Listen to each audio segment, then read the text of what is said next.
يا مساء الخير. الحب بيصنع المعجزات، أيوة بيصنع المعجزات. التاريخ أثبت صحة مقولة الحب بيصنع المعجزات. في تاريخ السينما المصرية أو في حياة فنانين السينما المصرية، التاريخ أثبت إن حياتهم مليانة بالأسرار والمفاجآت المدوية.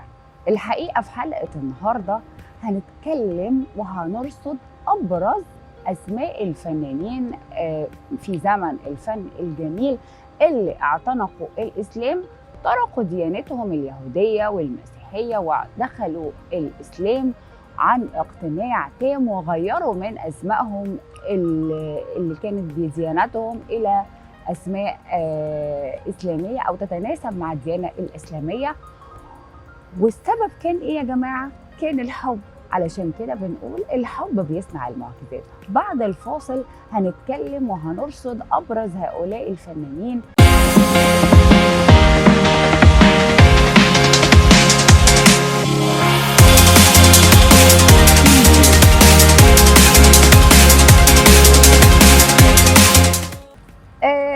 هنرصد مع بعض يا جماعة أسماء الفنانين اللي اعتنقوا الإسلام، فنانين الزمن الجميل في السينما المصرية. ليلى مراد، الفنانة ليلى مراد كان اسمها ليليان مردخاي.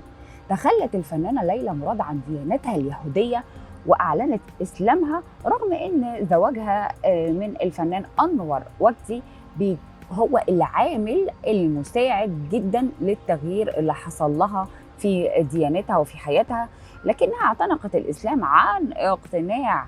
وبعد كده تم زواجها كما وظلت بعد انفصالها عن أنور وجدي مسلمة وعن الديانة الإسلامية. الفنان عمر الشريف اسمه ميشيل شالهو. الفنان عمر الشريف غير اسمه بعد تغيير ديانته من المسيحية إلى الإسلامية، وعشان يتمكن من الجواز من سيدة الشاشة العربية فاتن حمامة.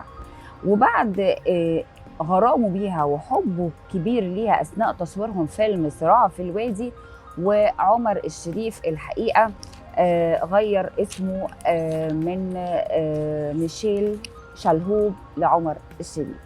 الفنان منير مراد غير اسمه من موريس مردخاي، هو شقيق الفنانة ليلى مراد.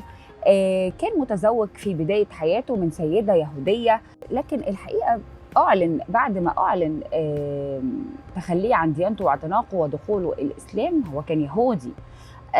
في أواخر الأربعينيات قررت زوجته اليهودية إنها تنفصل عنه، واتجوز بعدها الفنانة سهير البابلي، واتقال إنه أشهر إسلامه بعد جوازه وحبه ورغبته من الجواز من سهير البابلي. عشان كده بنقول الحب بيصنع المعجزات. الفنانة ديانا حداد أو المطربة ديانا حداد، اتجوزت الفنانة ديانا حداد من المخرج والمنتج الإماراتي سهيل العبدل، وده كان سنة 1995، ووصفته إن ده هو الحب الحقيقي الوحيد في حياتها، واعتنقت الإسلام على إيده وأنجبت منه بنتين.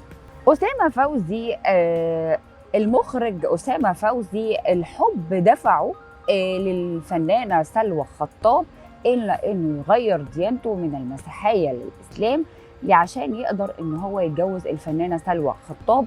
وقابل كتير من المشاكل في حياته، ولكنه تحدى الجميع من أجل الجواز من الفنانة سلوى خطاب وتغيير ديانته للإسلام.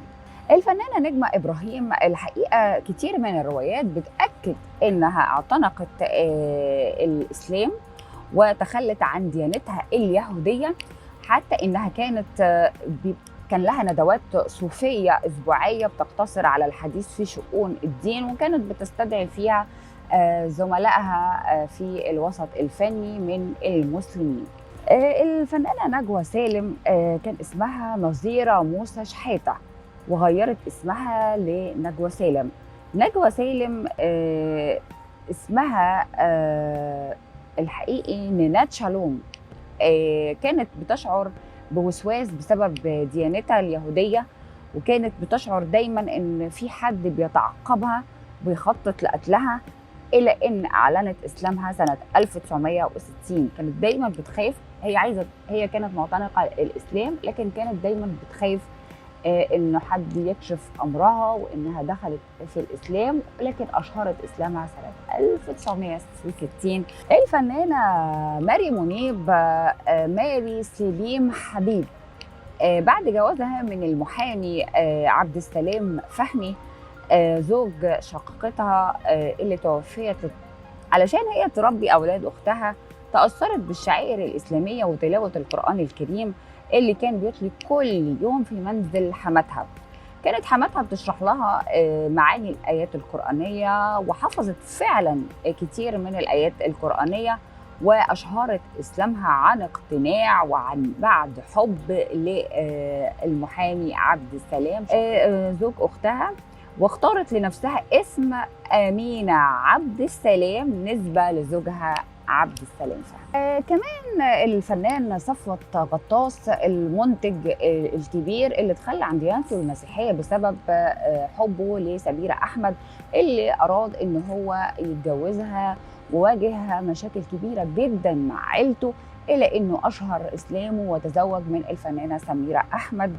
والفنان أو المنتج رمسيس نجيب، أشهر المنتج رمسيس نجيب إسلامه علشان يتجوز من الفنانة لبنى عبد العزيز، واللي أنتج ليها العديد من الأفلام، وأخرج لها فيلمين علشان حب عمره اعتنق الإسلام، والحب يصنع المعجزات.